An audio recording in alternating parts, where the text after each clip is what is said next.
كلامهم لماذا قمعوا إخواننا ولماذا وضعوا إخواننا في السجن.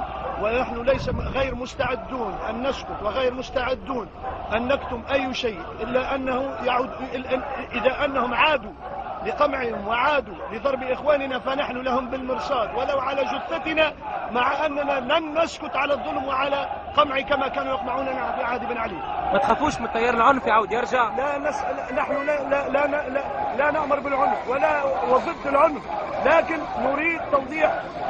نريد توضيح ماذا أرادوا بإخواننا، ونحن نريد السلم لا للعنف ولكن نريد توضيح. نحن مع دين الله عز وجل وننصر دين الله عز وجل، وهم يحاربوننا ونحن لا نريد الحرب، لكن نريد أن نري الأهل ونري شعب تونس أنه مسلم ولن يستسلم لأي قمع ولأي عودة لأمن الدولة.